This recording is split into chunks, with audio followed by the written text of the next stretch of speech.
2022年に発売予定のホンダ最後の純ガソリンエンジンスポーツモデルとなるかもしれないシビックタイプ R。 そこで今回はホンダとシビックを代表するグレードタイプ R はなぜホンダを代表する車両となったのか紹介したいと思います。皆さんこんばんは。ホンダイズムのグレースです。このチャンネルでは一般では手に入らないようなホンダ車の情報、ホンダ車を購入する前の注意点など、車を買うときに損しないような情報やホンダに特化した情報を発信しています。ホンダ車が好きな方はぜひチャンネル登録をお願いします。では早速ホンダのスポーツモデルタイプ R を解説していきます。ホンダを代表するスポーツカーモデルの最上位グレードタイプ R は初代 NSX からインテグラ、シビックに設定され、ホンダが様々なレースから学んだ走りの技術を注ぎ込み、全ての乗る人に最高の走りを体感してほしいとのコンセプトで開発されたグレードです。まずはじめにタイプ R の歴史を説明します。初代は1992年、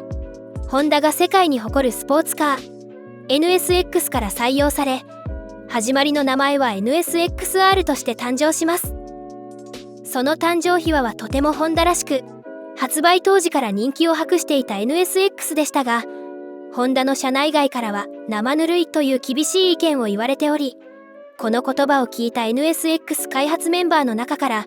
見返してやると立ち上がった開発者がいたそうです。そんな立ち上がった開発者たちはホンダの中でレッド派と呼ばれ、レッド派によって初代タイプ R となる NSXR が開発されます。こんな話を聞くとタイプ R の赤いバッジがより赤く見えてきますね。 NSXR は開発者の熱い思いもあり、とても人気なホンダを代表するスポーツモデルとなりました。そして R というブランドはホンダを代表するピュアスポーツモデルとなり、1995年発売のインテグラ、1997年発売のシビックからも登場しました。このようにタイプ R という名前はホンダのレーシングスピリットを具現化するために引き継がれてきた代表的なブランドということです。ちなみにタイプ R の赤と白のエンブレムはホンダの初代 F1 マシン RA271 のカラーリングをルーツとしてホンダの走りへの思いを表現しているカラーだそうです。ではそんなタイプ R と普通のホンダ車は何が違うのか詳しく解説していきます。違いは大きく分けて3つ。驚異の走行性能、走り専用の外装、運転者を興奮させる内装。この3つの違いはタイプ R の専用設計と言っても良いものだと思います。それでは3つの専用設計について詳しく説明します。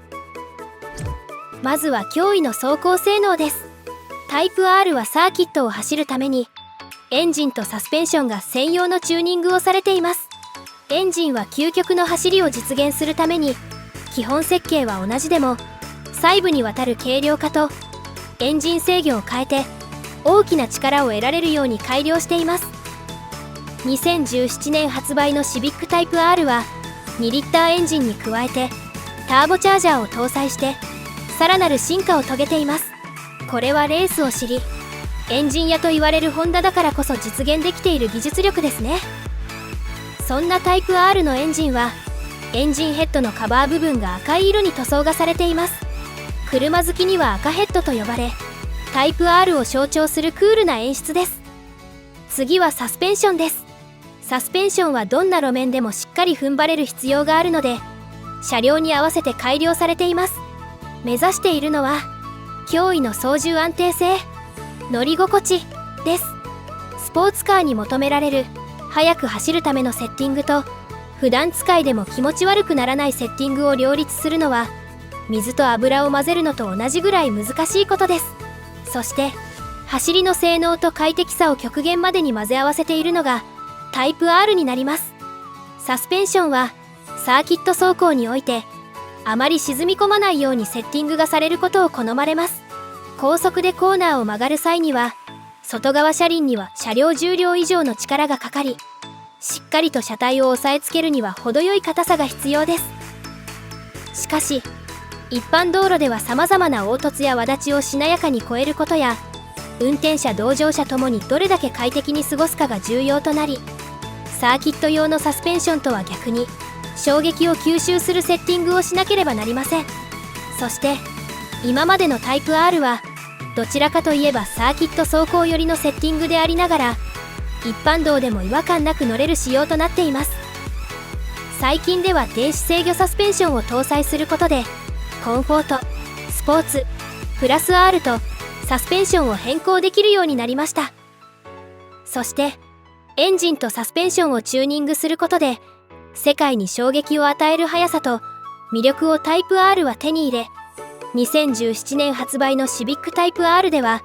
ニュルブルクリンク最速の FF 車に返り咲きました。世界最速 FF 車と聞くと、より一層乗りたい気持ちが高まりますね。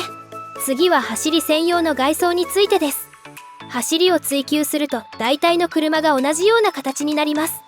それでは皆さんも考えてみましょう。どんな車を思いつきますか？多分高級車のフェラーリやポルシェのような流線形を思い描きますよね。ですが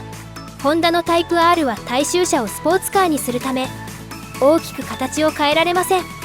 そこでリアウィングやスポイラーという部品を取り付けています。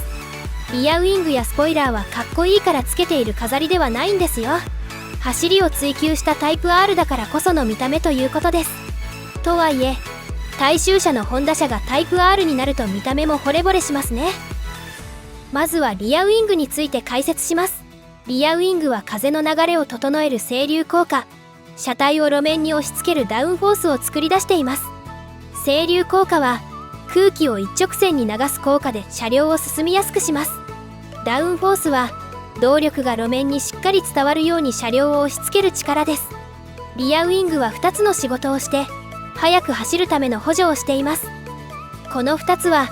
全てのスポーツカーやモータースポーツにおいて速さを左右する重要な要素ということです。これがないと速くは走れません。そして最後に運転者を興奮させる内装について解説します。急に見た目の話になるのかと思った人もいると思いますが、